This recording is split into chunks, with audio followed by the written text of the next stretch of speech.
Okay, guys, so let's start doing the do's and don'ts in home health marketing. These are the don'ts area in marketing techniques. So first thing, don't ever agree to take a case from a referral source and then when you go ahead and find out that they need services and you admit them and then within the last minute you cancel. Why? Because you don't have a staff. Why? Because they're too far. Well, guess what? You should have known the fact that this physician has patients far away. You should have known the fact that this patient may not be staffed because you don't have enough staff. Because if you don't have enough staff, well, find them. They are everywhere. Train them and make sure that you write ones. And if you get the wrong ones, get rid of them. That's right. I'm telling you right now, you have one of those staff members working for you right now that is such a negative person, fire them because you're going to lose more patients and more referral sources if you keep that person in your business. So never make an excuse that you can't take care of a patient because you don't have enough staff. Never cancel. That's a big don't, okay? Do make sure that you always have a nurse in the field, a nurse always ready, a nurse who can answer the phone 24/7. And of course, on the weekend, there better be somebody answering. And if there's no nurses, get a call answering service, right? If you're a director of nursing or administrator, they're not available, they should know that any call can happen and they need to answer that call. Now let's talk about a do. Here is a do. Do make sure that the discharge planners that you provide them, the list of payers your company asks. The companies that you work with. I honestly believe that in the brochures that you market, right, you need to be able to make sure it's listed in there. You need to put there what type of insurances and payments you are able to accept. The more the merrier. The more they're going to refer to you. So do make sure that you have a list of insurances, all payers that you accept, and make sure that you list it out for them, for all your referral sources. Here's another do. Please make sure that you do create a specialty program. Don't just tell me that you take care of skilled nursing or you have physical therapy. Find a specialty. It's okay to have specialties in multiple different things, but you cannot be just specific to just the basic care of home health patients. Pick some specialties. One of the best ones out there, diabetic therapy, CHF therapy, cardiology. You can say that you have an at-home Coumadin clinic. You have an ortho specialty company. You're a pediatric home health specialist. Create specialties is what you need to do to be able to niche you down. It's a guaranteed do. And when you decide on this, make sure everyone in your team and your company is aware. They know that the policy and procedures that are in place because of these specialties. Don't just say that you have it. Make sure that your whole team is aware of it and they know what to do with it. So here's another do. When you have any changes, if you're accepting new patients from a different county, from a different area, if you've added a new product, a new service, make sure that your team is letting your referrals knowing about this. This is something that you can actually present. You are saying that you're adding more products, you're adding more services, so be proud of it. If there is any changes, any additions in your company, do share it with everyone. Make sure that you share, make sure you give them information. Now, what if there's new discharge planners out there? Don't expect them to know everything about you. Actually, remember from a previous video, I have said this. Do not expect people to know. Make sure you tell them. That's what you need to do. Let them know about you. Let them know about your company, about your services. Let's say, for example, there's a new discharge planner out there, a new social worker that's working for a company and their previous contact is no longer there. Make sure that when you visit and you found out that your old contact is not there anymore, generate that new contact. You're going to have to start from the new beginning, but at the same time is by you telling them that you previously used to get patients from them and you still currently are taking care of patients from them, You want them to be able to let them know that, and let them know that you are a trusted and a referred facility. Don't expect these new referral sources, these new discharge planners, to just all of a sudden know who you are. They're still starting off. They're still trying to, to know and meet the people within that company. So if they don't even know the people within the organization right now, how do you expect them to actually know people outside, the outside vendors? So this is a chance for you to be able, build rapport, right? We're actually going to have a chapter just to how build rapport. That's right, how to build rapport. So make sure when that series comes out, you're paying attention to that. Don't expect them to know who you are. Tell them who you are.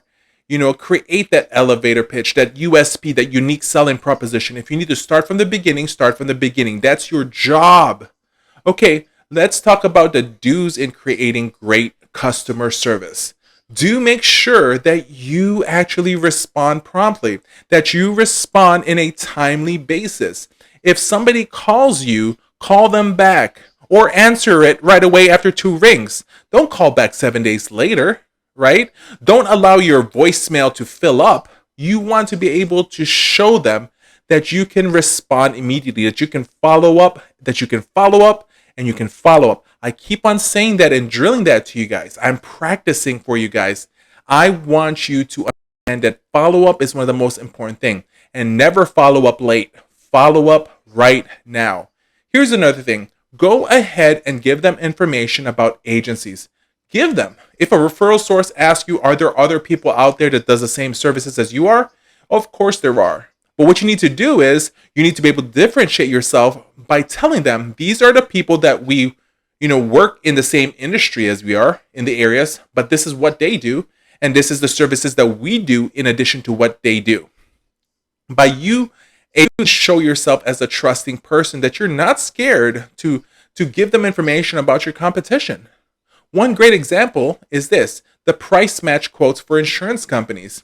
You have insurance companies out there like Progressive, and what they are actually doing is they're actually letting people know and sharing with people the prices of other companies, of their competition. Because what they're trying to show out there is that their company has the best rates and the best services and the best products. Okay? So here's another do. Yes, be pushy. Yes, be passionate. You need to be giving pressure. Pressure is okay. A nice light pressure. A lot of people say, I don't like people that are salesy. I don't like people that are pushy. Well, here's the thing, guys. You have a great product. You have great staff. You have great services. Why don't you want to push it out there?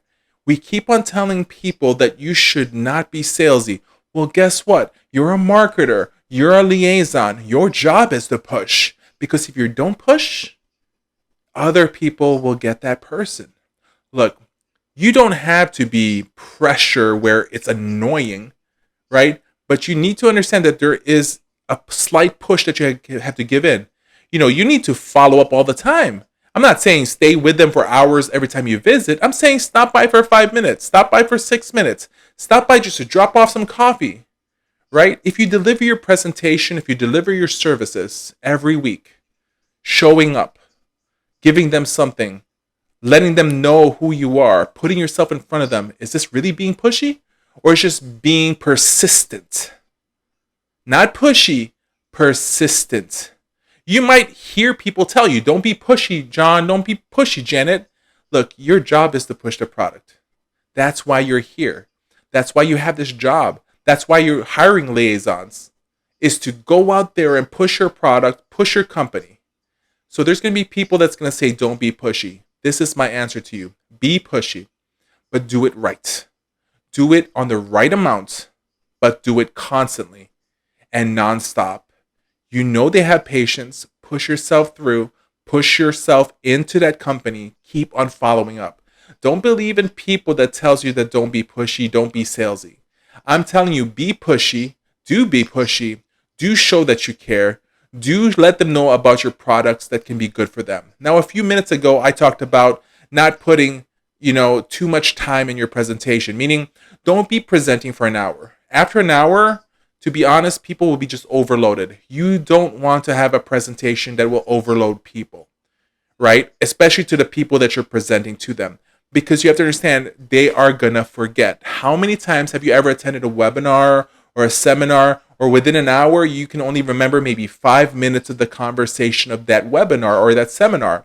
It's gonna happen with your presentation as well. So keep it short, keep it concise, and keep it very informative. But the information that you want them, right? The one that you want them to have, you can always follow up with them, right? You don't want to overload them at all. Now, imagine this. What you can do is the information that you do want to share with them, you can divide it into the next 10 weeks that you're going to be stopping by to visit them, right? If let's say you say, Michael, I have, to present all my services, I really need to have an hour. Well, what if it's, that means that you did not ask the right question to that person who you're going to be talking to. Is you need to find out before you even do your presentation is how much time do you have? You may want an hour, but what if they only have 15 minutes to give you? You don't make the decision of how much time you're going to get. Have them tell you what time you have. And respect the amount of time. If they say you have an hour, don't think that all of a sudden you have a full hour of presentation. If somebody says you have an hour, that means you really only have about 45 minutes. And out of that 45 minutes, maybe the presentation's 30 minutes, 15 minutes is the chit chat. You guys have to understand how things goes on within your marketing strategies. These are the things that you always have to do and you all have to understand. So another thing is, do have a follow-up system in place. That is an important thing. A follow-up system means that you already have something in place that the moment that you do your initial call, you know what you're going to do next. That after you do your initial visit, you know what's going to happen. I'll give you a quick example. Here's just a shortcut of some of the stuff that we do. After we do a presentation, the very same day, our marketer is expected to at least leave a voicemail to that person the very same day. That voicemail is quick and precise, thanking them for allowing them to let you do a quick presentation and to talk to them, and you're always there to be able to answer more questions. Then in that voicemail, you tell them just to let you know, I'll be sending you an email, tomorrow, and that's going to have a shorter version of everything that we do. And the next day when they get your email, it's another thing that it's the short form PDF of your flyers of all the information that you shared that very same day in the presentation. Then, guaranteed, within 3 days of that presentation, they're going to receive a letter in the mail, a little package of a bunch of cookies, or a little treat that you promised them that you were going to give them. And then you're going to come back the following week to say hello for a few minutes, drop off some coffee or something to drink. Just imagine that. Those are just some of the basics. We actually do have an email follow-up system where the moment that we contact a client, we have a sequence of 25 emails that they're going to receive within the next 10 weeks. Meaning they're actually going to be receiving somewhere around between 2 emails a week from us that we already know they're going to get. Just imagine that. We already have that in place. Just imagine we have a set of videos that they're going to be getting already in those emails. Because including that email is a little presentation plus videos, links to our YouTube channel, links to our Facebook page. You'll be surprised on what you can do to increase the chances of people getting to start to know you. Because the only way people trust you is they need to eventually know who you are. And that's where the follow-up process begins. Now, here's one don't. Don't ever have an agency unless you have a really good website. Because if you don't even have a website at this very moment, don't even bother having an agency. Because a website is an important thing. And don't try to cheapen yourself by just having a basic website made. Your website cannot. So don't let your website be a virtual version of your flyer. Because it's going to be worthless for you. Right? You're just like how we explained in previous past, you should have a flyer meant for referral source, whether a flyer for a doctor, you need to have another flyer for a social worker, you need to be able to have another flyer for a hospital social worker, you need to have a flyer meant for the patient itself, and a flyer meant for the patient's family member or POA or decision maker. You can't just have one flyer, okay? So just how that works as well, your website should also be set up that way, where it's meant for to find out, is it for your general information? Or let's say, for example, you need to email somebody about your company, you send them the link to your website that talks about for physicians only, if you're talking to a physician. So if you don't have an agency, if you don't even have a website right now, another thing that you need to start looking into, especially nowadays, is make sure it's a do that you actually start having social media aspects in your company. And I'm talking about Facebook business page, making sure that you're doing frequent posts, using LinkedIn and doing posts in LinkedIn as well. Somebody's in charge of that. We actually have, our company actually does social media posts for a lot of companies. We get used for that. I would look into that. If not us, make sure somebody is aware, knowing how to do those kind of things for you guys. So that's just some basic information that we want to be able to share with you guys about some do's and don'ts. There's so many other things that you need to learn, right? Always make sure that you have that. Now, start looking about little, what they call refill trinkets, refill marketing. And what I'm talking about that is, I'll buy a big jar, I'll fill it up with a bunch of granola bars, but in the bottom of the jar, it has my information, says, if empty, please contact me for me to fill this up. And it allows me to keep on coming back in. And if it empties out, I come in, refill it, talk to them. Or I just come in on a weekly basis and knowing I need to refill it and say, hey, is the jar empty or is it still full? If they say, oh, there's still some stuff in it, I said, that's perfectly fine. Let me add more stuff to it. Allows me to be able to keep on coming back. It goes the same way when I sometimes give them a Lucky Bamboo, for example. I keep on coming back. It at least allows me to make sure I come back weekly or every 2 weeks just to refill it with water. Just an excuse for me to come in. There's a variety of different things that you need to do to be able to let them agree to be able to make you keep on coming back. Because that's how you build the relationships with people. That's the follow-up system. That's the the trust building routines that your company needs to make sure that you guys actually have. The more touches, as they may say, you have, the increaser the chance that you're going to start getting referrals. Imagine if they're receiving emails from you twice a week. Imagine if they're receiving a message from you on LinkedIn once a week. Imagine if they're receiving a message from you on Facebook once a week. Imagine if they get something by mail every 2 weeks from you. Imagine if you're visiting them once a week and dropping off, some type of, snack and educational based marketing material. Just imagine if you're able to do that. It's amazing on how follow-up can work. So don't do this business unless you have a good follow-up system. And if you want a great follow-up system, just watch our whole follow-up process training that we have in our 10xpatientreferrals.com website. It's such a perfect thing that's going to be able to make sure that you create success in your company. Now, if you have any other questions, please let us know. But at the very same time, as always, understand that home health marketing is easy when you know what you are doing.